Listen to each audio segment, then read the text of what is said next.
in the real estate world, we need to have good curbside manners. And good curbside manners is being able to deliver any kind of news in a very non-emotional, unemotional way. Welcome to the Referrals Podcast, the show designed to help everyone from the solopreneur to the Fortune 500 company win the referral game. And now, here is your host, Michael J. Maher. Welcome, everyone, to another amazing episode of Referrals Podcast. And let me first thank you, the listeners and the viewers of this show. We are not only in the top 100 in the U.S. in marketing, we are now in the top 60. I believe we came in between 54 and 58. And I am truly excited about that. It has been amazing. We're a niche of a niche of a niche we're a niche of marketing, of relationship marketing, of referrals as a branch. And it is just awesome that you tune in each and every week. And we really appreciate it. And I just wanted to say thank you first. So next, I want to make sure that we do some proper shout outs. So Sherry, do you have a shout out for us for one of our great listeners and viewers? I do. We got a handwritten card from Laura Lee Wood. And She just says, "Dear Michael, you've inspired a new spark. Everything you teach is about love, caring, and kindness.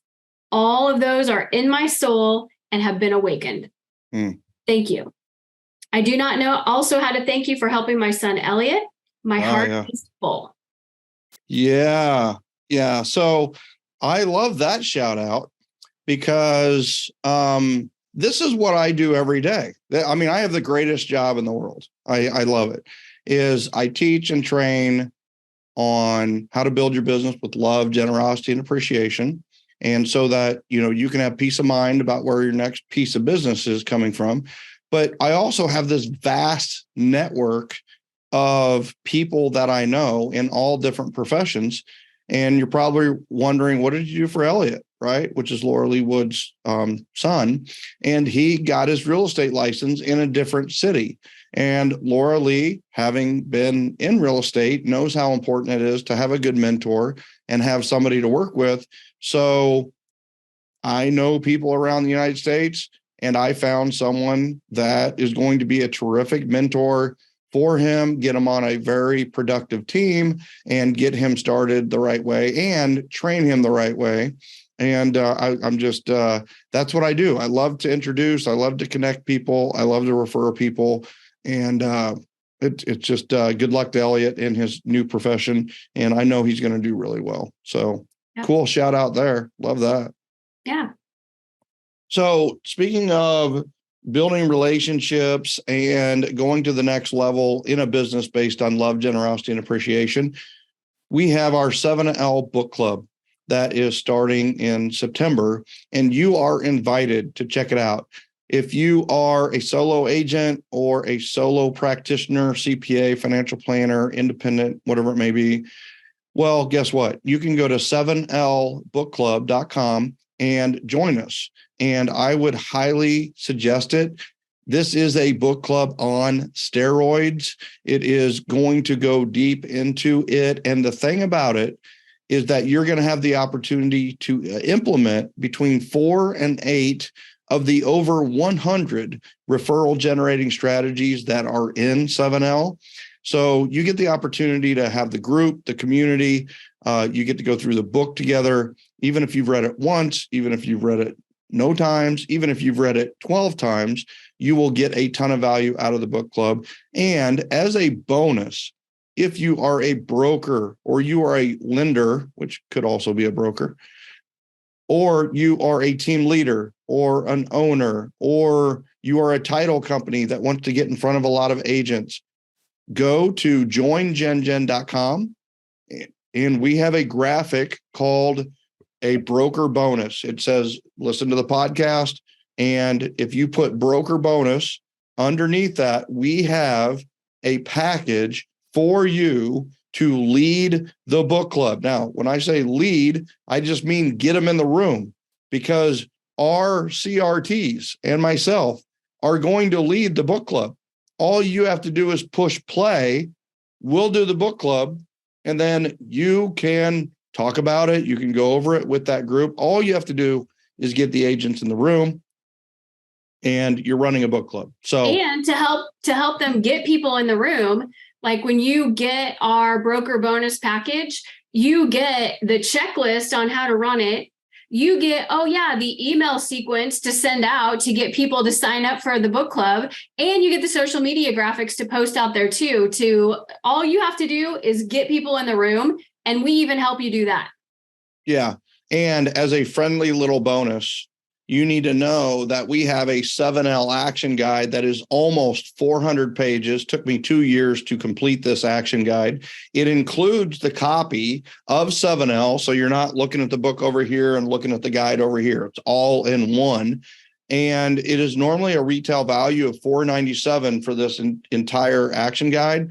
Well, guess what? It is included in the broker bonus program. And if you want the action guide and the book club and the checklist, maybe you're not going to run the group, but you want all those things, you can also sign up for our broker bonus program, and you'll get all of the bonuses that we've given to the brokers. So it's a really cool deal. What happened here is we had several team leaders and several owners of real estate companies and lenders who wanted to get realtors in the room.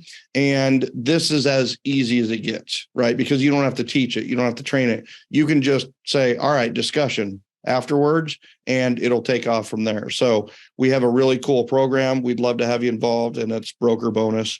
And you got to go to joingengen.com and then type broker bonus underneath the graphic that we have in that group. And by the way, when you join GenGen, you're joining the Generosity Generation, over 9,000 members, and it's a private group. We'd love to have you in. You listen to the show, you're probably one of us. We appreciate you. All right. So now we are seeing some trends in the marketplace right now that is disturbing in some ways. And it is, there's an opportunity in today's marketplace. I hope that everybody realizes it. What's happened is in 2021 and 2022, we had to work at a certain level. We had to do things at a certain level. And now in 2023, we've got to do things better. We've got to do things more, and we've got to do things stronger. So it's one of those where what we wanted to do is go back to the essential elements of getting referrals, and like talking about the 3 C's of referability in some depth, so that everybody here understands, like, clearly exactly what it takes to generate referrals. And doesn't that make sense for the Referrals Podcast? I have touched on these 3 elements in lots of other podcasts, but I've never done a deep dive into each and every one of them as to what they are and what they're not. So I'm excited about this. We're going to do a 3-part series on the 3 C's of referability, and the result will be you being more referable and you getting more referrals. Welcome to the Referrals Podcast. I think it makes sense. So with that, Sherry, shoot. Okay. So the 3 C's: character, competence, and communication. That's right. So the 3 C's of referability are character, competence, and communication. And you're like, well, I know about character, and I'm just going to tell you that maybe you do and maybe you don't. And you're like, well, no, I know about competence. And I'm going to go, well, maybe you do and maybe you don't. And then I'm going to go to communication, and you're going to go, oh, I'm not great at that. And I'm going to go, it's okay. You can be great at that. And that's kind of going to be your reaction through this. And in the end, you're going to have clarity, and that's going to be powerful for all of you. So let's talk about character. Yeah. Not being a character. In today's world and TikTok and, Threads and Instagram, it's like I'm going to be funny. I'm going to be goofy. I'm going to be ridiculous. So I get attention. I get view. But the thing is like nobody uses the ridiculous. No, you know what? And Russell Shaw told me this a long time ago. Nobody uses the funny realtors. When it comes to finances, nothing is freaking funny. So we work in the financial. We are a financial fiduciary for our clients. So if you want to be funny on your own, right? But don't be funny when it comes to people's money, honey. You little bunny. And your nose is runny. And today is sunny. That's funny. Or punny. Oh my gosh. Okay. So tell us explain what character means in the context of referrals. Yeah. So character at its basis is doing the right thing every single time. So doing the right thing every single time. So, I mean, that's such a simplistic definition, right? So we have honesty. And so I'm just saying that honesty always wins. I will tell you, I do not lie. I'm a horrible liar. My son has gotten that gift from me. He's the worst liar I've ever seen. He tried to lie a couple times and it's like all over his face. And we're like, you're lying. He's like, nuh-uh. It's like, yeah, you are. He goes, okay, yes, I am. And so if you just tell everybody the truth, then you don't have to remember what you told people. And that's the best way to go. So honesty. And then integrity is keeping promises. But this is where we're going to go even to the next level, right? Is integrity is not just keeping promises to others. And I'm going to delve into that a little bit, but it's also keeping promises to yourself. That's a tough one. So you said you were going to make calls from 9 to 10 a.m. Did you make calls from 9 to 10 a.m.? Or did you find something else to do? And that means staying true to your schedule. Now, you're like, well, who's going to know if I miss those calls? Well, the problem is the most important person in all of this is you. So the fact is, you know, and if you can't count on you, can others? So you have to be able to count on you. Now, and I'll reel that in a little bit, is one of the problems that happens when you can't count on yourself is when you overcommit. So you need to get really good at saying no to the things that don't serve you and saying yes to the things that serve you, help you achieve your goals, accomplish your dreams, and move forward and grow in the world. So one of the things is using your phone as a promise keeper for yourself, right? You got your schedule on there, it pops up. And I will tell you, I started out not great at this. And now I would say I am fantastic at this.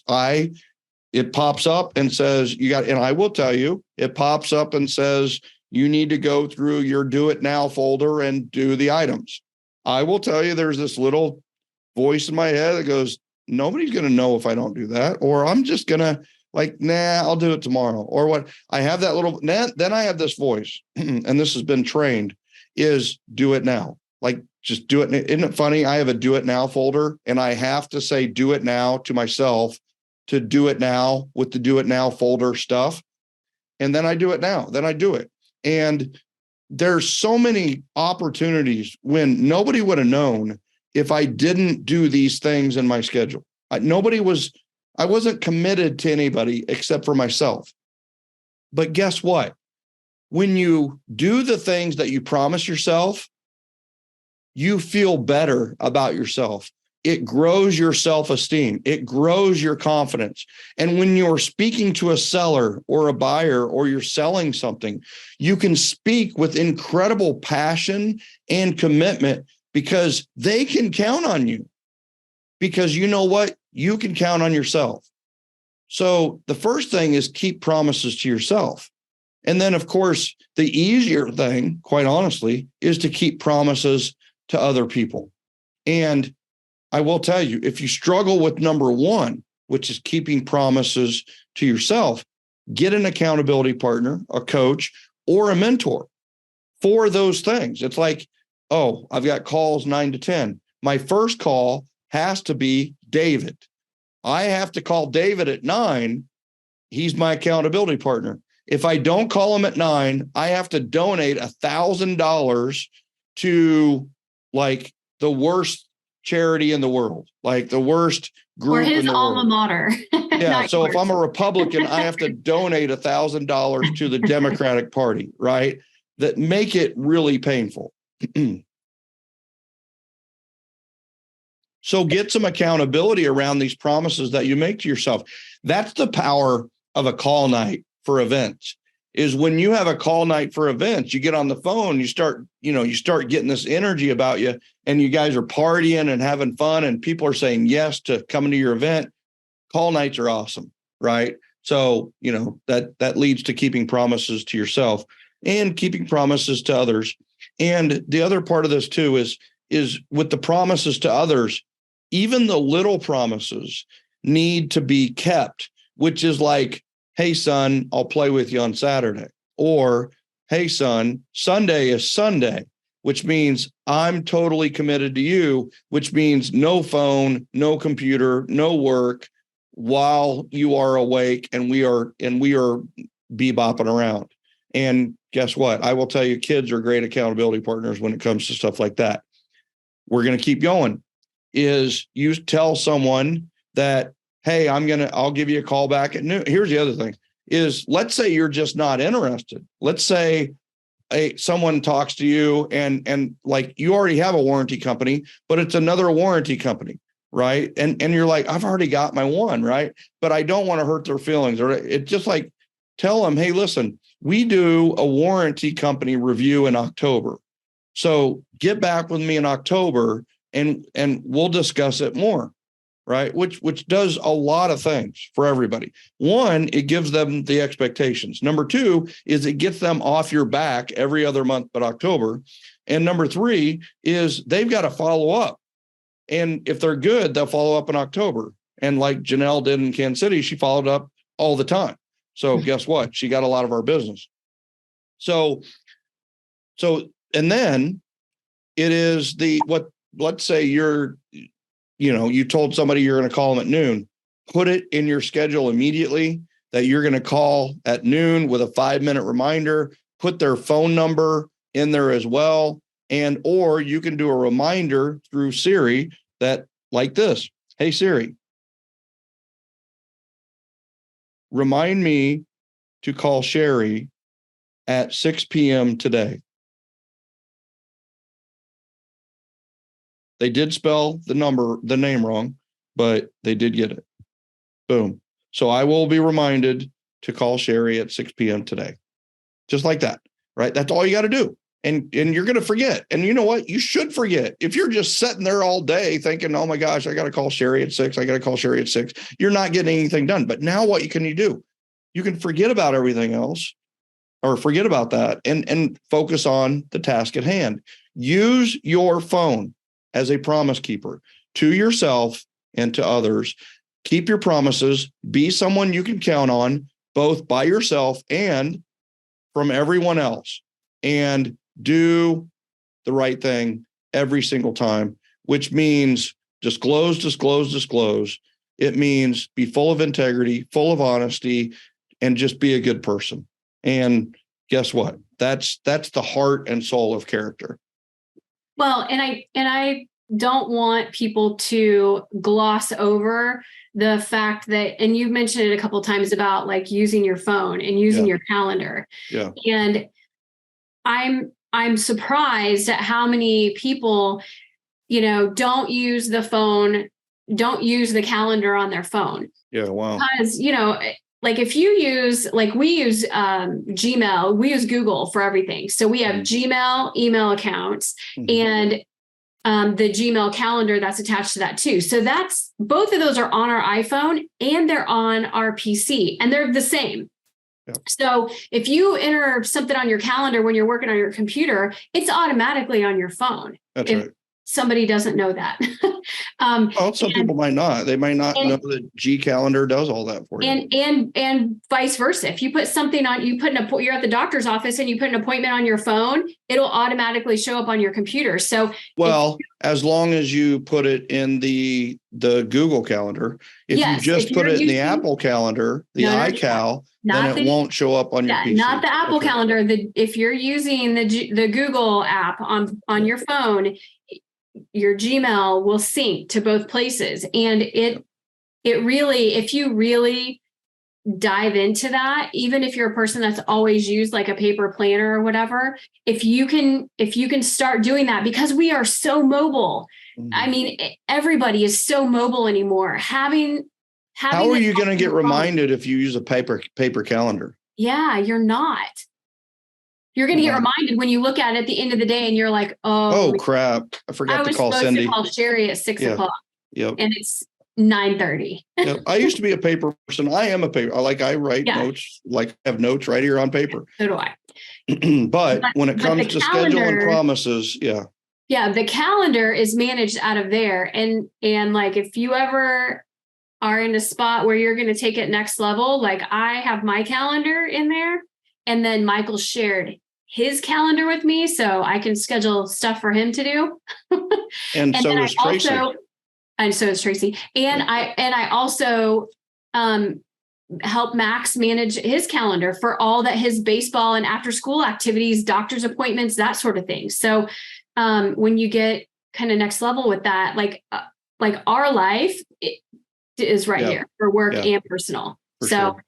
But I think that, that truly helps with your character. It helps you be able to do what you say you're going to do when you have that functionality at your fingertips. So, yeah. I mean, how does your integrity look when you don't call someone you promised? Bad.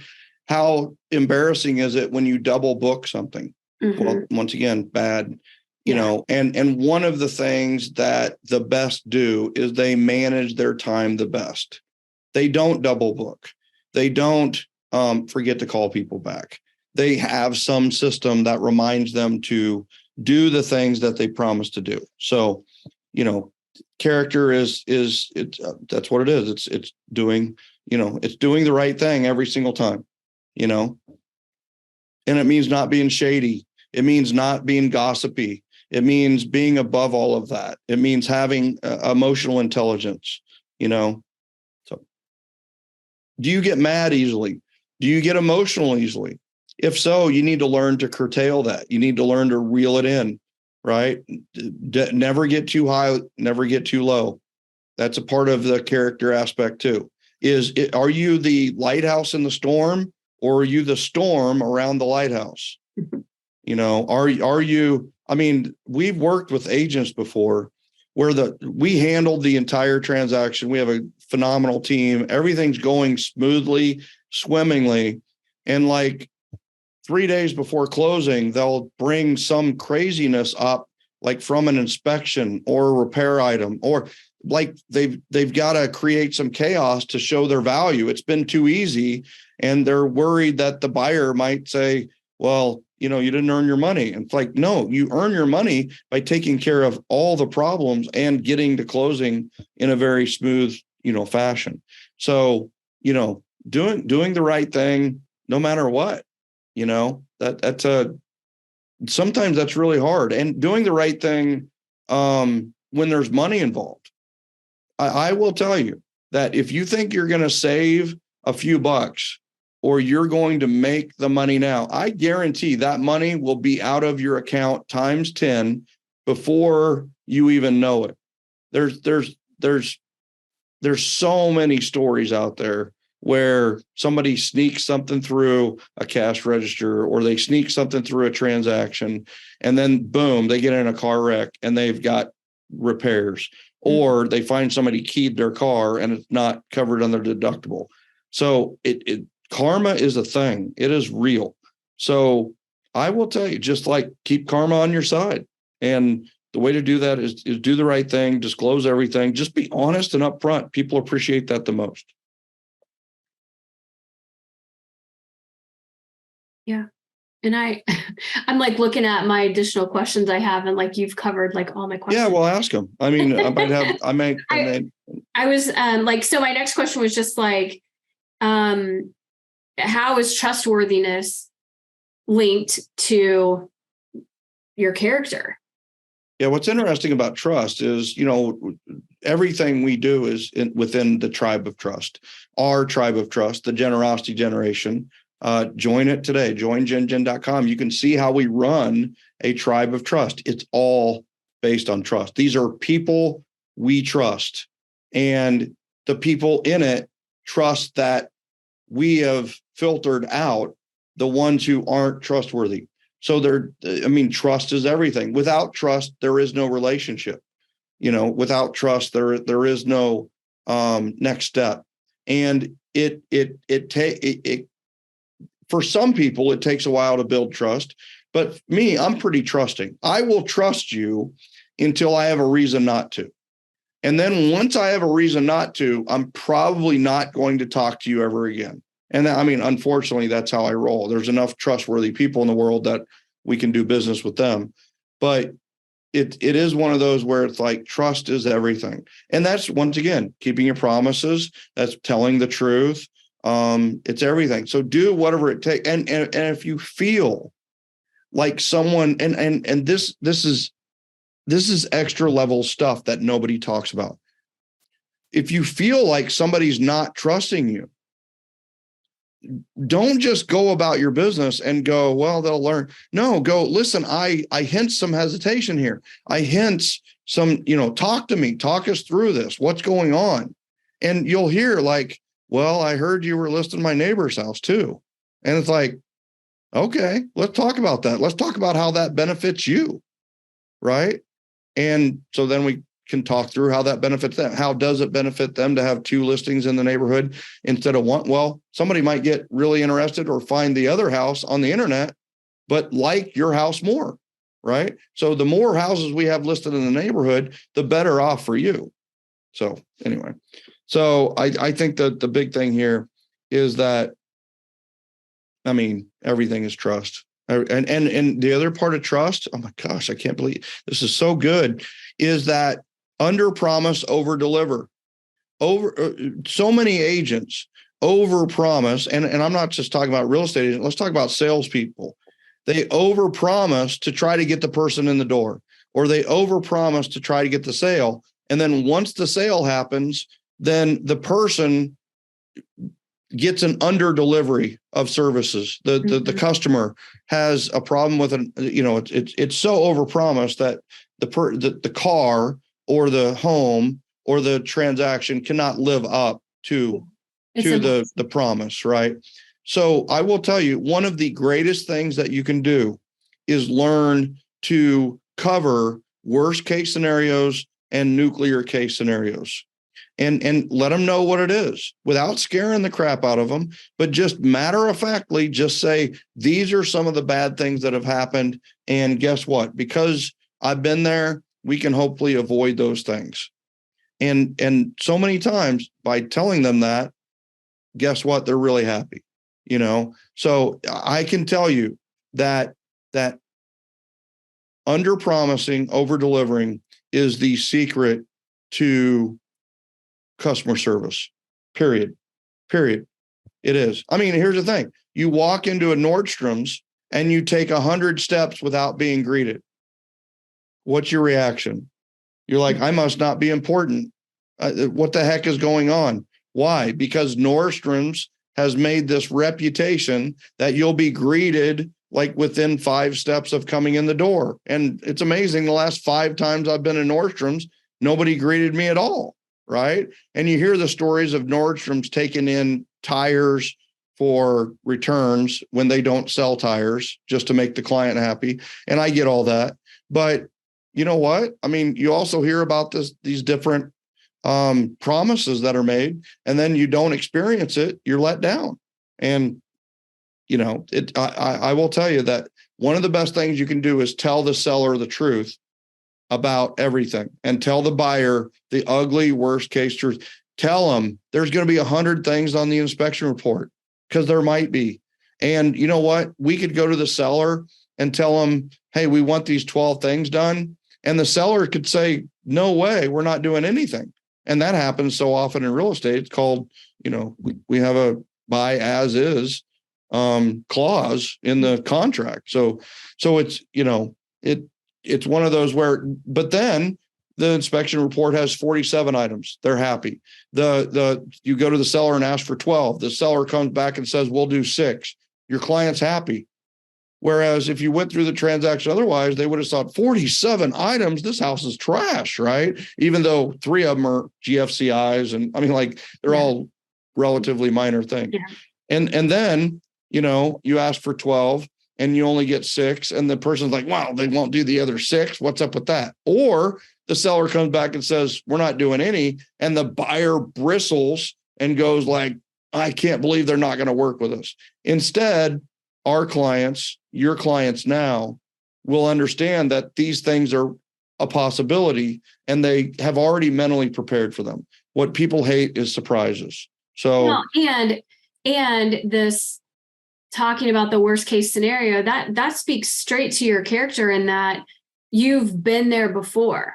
Like, I'm telling you this story about the process as a worst case scenario because I've walked down this path several times, and there's many different directions that it can go. So I'm just letting you know, like, this is where we're going. We're not sure which side street we're going to be going down yet, but there's plenty of options in front of us of which way this could go. It could go, seller wants you to take it as is. Seller might do a couple repairs. Seller might do all the repairs. And just letting people know that it's like, oh, okay. Then as your client is like, okay, great. Then I know, I kind of know where I'm going. It speaks straight to your character. That's right. So.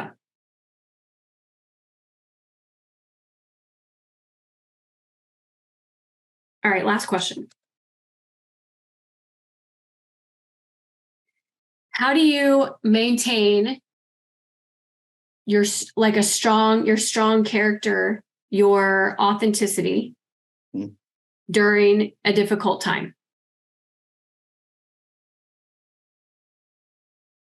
Don't be too attached to the outcome is one big dog, right? And that's sometimes easier said than done when it's a $30,000 commission, or it's your house payment is due and the commission is going to make your house payment, right? And hopefully nobody is in that situation that's listening. But I just think that I have never been money motivated, and yet I've made a lot of money. And I think the reason I've made a lot of money is because I'm not necessarily money motivated. I can always make the decision without the money being a part of the decision. So take money out of the equation and go that way. And in difficult situations, I've just found that being honest and having open communication about it cures 97 to 100% of that. And I think and also being so comfortable with yourself, which goes into competence, which I can't wait to talk about in the next episode. Because when you're competent, when you're comfortable with who you are and comfortable with how well you do it, you can remain strong. You know it's okay. No matter what, it's okay. There is no real estate 911. There is no life or death real estate stuff or business stuff or there is none, right? There isn't. So guess what? We're just going to lay it out there and go from there. I remember having to tell a client, in the final moment that the buyer of their home ended up changing their credit to the point where they weren't going to be able to, they lost their job and couldn't buy the house. Well, it ended up that, that was a bad moment, right? But I just had to let them out and let them know and lay it out there. And then it's like, all right, we need to get your house prepped and ready to go to sell again, and I know that was hard to hear, And I'm sure they wanted to yell at me, but they didn't. But I think the big and we'll talk about yelling in a second, how to handle yelling, is I think one big thing there is just laying it out there. There's like doctors who have good bedside manners, are able to be honest with you without killing you, literally and figuratively. And I believe that in the real estate world, we need to have good curbside manners, right? And good curbside manners is being able to deliver any kind of news in a very non-emotional, unemotional way. And just like, hey, listen, it is what it is. There was nobody who could have prevented this. The layoffs happened. They got fired 2 days before, closing. They were hoping to get into another position. It didn't happen. And here's where we're at. They don't have the financing. So, it's just one of those where I believe just talking through it, being open. And by the way, here's it.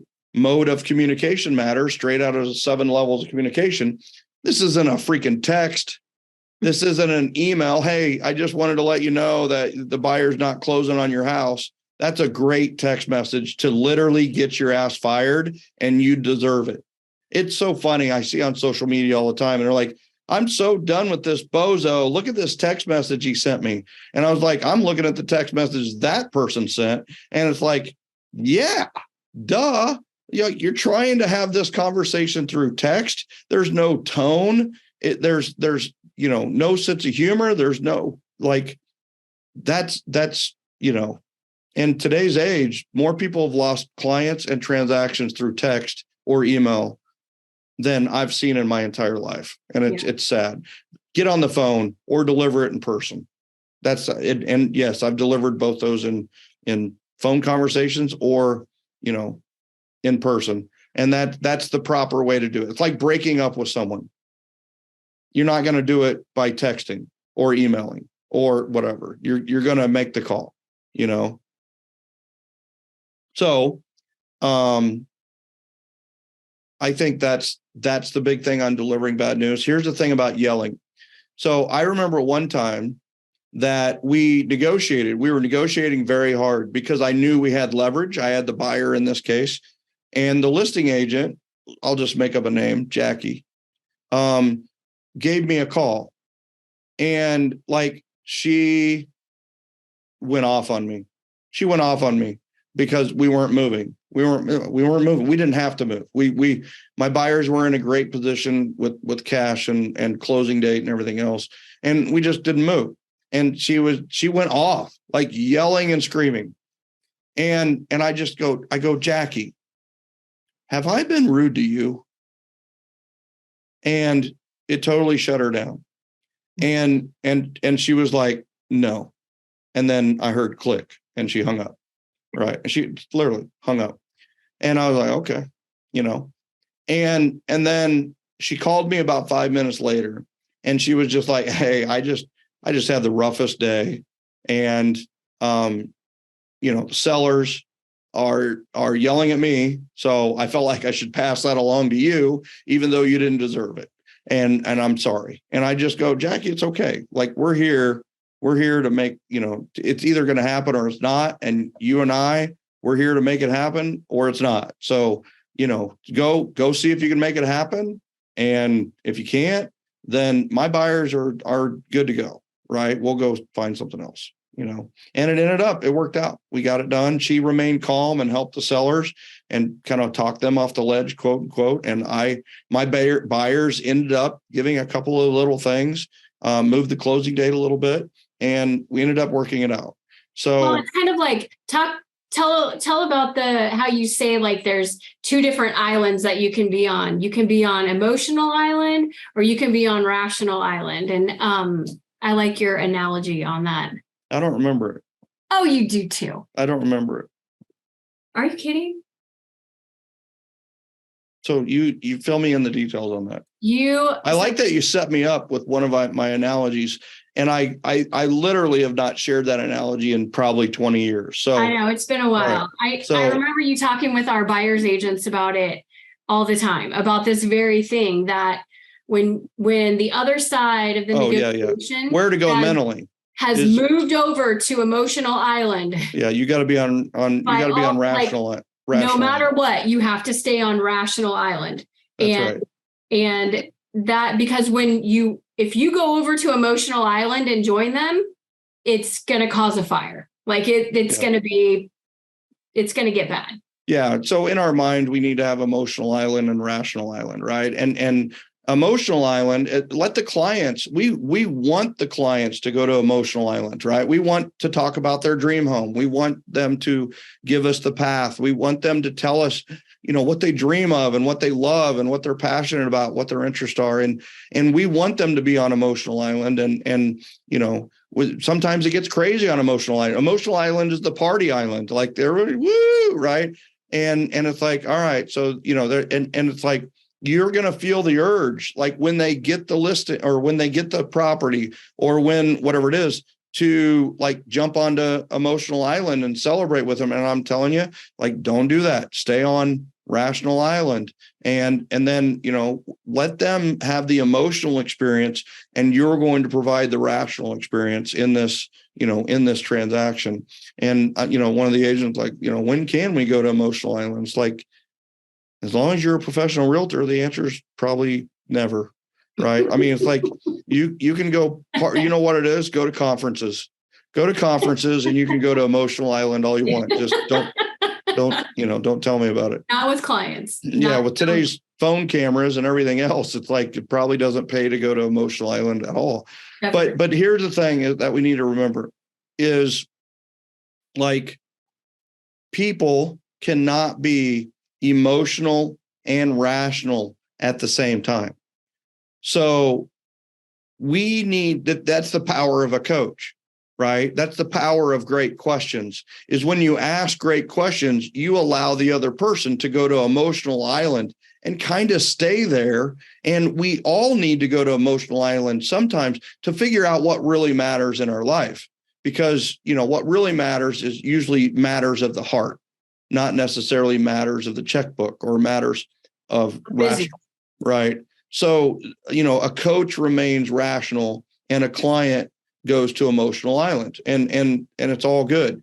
And I truly believe that it is that in the transaction, in the fiduciary, it is our job to be the ones that stay on the rational, logical side. And we allow our clients to kind of go to that emotional side, and they're going to be tears. There's going to be laughter. There's going to be, cheers. There's going to be, everything in between, and it's okay. And just being the calm in the storm instead of the storm amidst the calm. And there's a lot of wisdom to that. And, I also really refrain from being happy when they get the house, right? Because we still haven't we still haven't closed. We still haven't done the inspection. We still haven't done the appraisal. We still haven't closed. And I'm even at closing, like, not overly emotional. They'll celebrate with them a little bit. And then we'll have the housewarming party.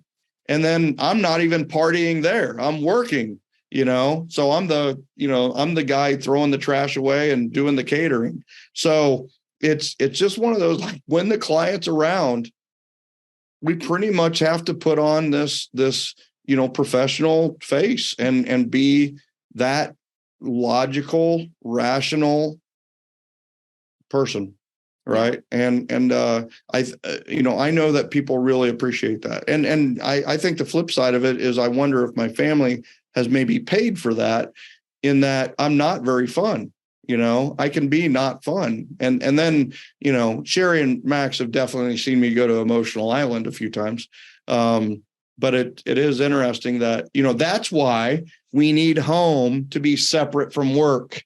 And that's why we need a go home ritual, which I can talk about later, which is, when does your work end? Right? As a realtor, I had to figure out to get that work to end at 6 o'clock, 9 to 6 were my hours, and I stuck to it.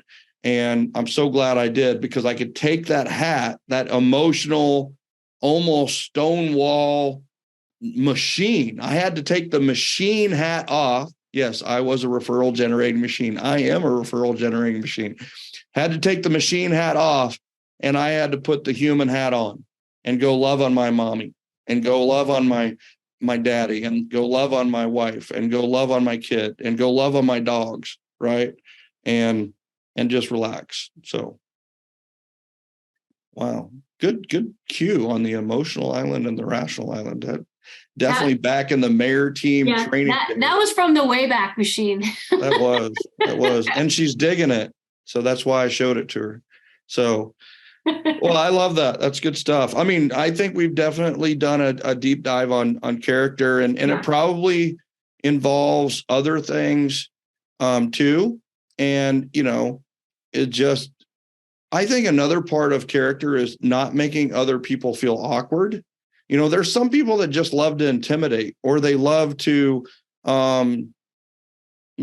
make others feel weird, or feel insecure or whatever. And that's not character, right? Character is making other people feel awesome, in my opinion. And being polite and mannerful. Please, thank you. Yes, sir. No, sir. Yes, ma'am. No, ma'am. And I think there's a lot of that in character as well. So, don't be a character, be a person of character. Great way to end it. Final words of wisdom right there. There you go. Well, ladies and gentlemen, I appreciate it. Hope you enjoyed this first of a 3-part series on the 3 C's of referability. And today we dove deeply into character, and hopefully you're seeing character in a new light, and hopefully you're the promise keeper, and that you're going to use your technology as a promise keeper, and you're going to keep promises to not only others, which we're pretty good at, but we're also going to keep promises to ourselves. And to keep that promise is we're wrapping this podcast up, and we want you to promise that you'll be back for the next episode, because here's our promise. We'll be back for the next episode. That's our promise to you. We will see you next week on the next of the series for part 2. I appreciate all of you. Make sure to go to check out joingengen.com. If you're interested in the book club, go to 7lbookclub.com or go to joingengen.com. Look for the broker bonus, which is the greatest deal we've ever done. And I'm not even shrugging that off. Is you can get the action guide, a $497 value, the checklist, a $997 value. You get the book club, which is a $297 value, and you're going to get it all for just $297. I hate to just disclose the pricing on air here, because down the road you're going to go, yeah, but you did that back when. So maybe we edit this out, or maybe not. All right, call me on that. I appreciate all of you. We will see you next time on Referrals Podcast. Thanks for tuning in. Thank you for making us top 100 in marketing in the United States. We appreciate you. We'll see you next time on Referrals Podcast.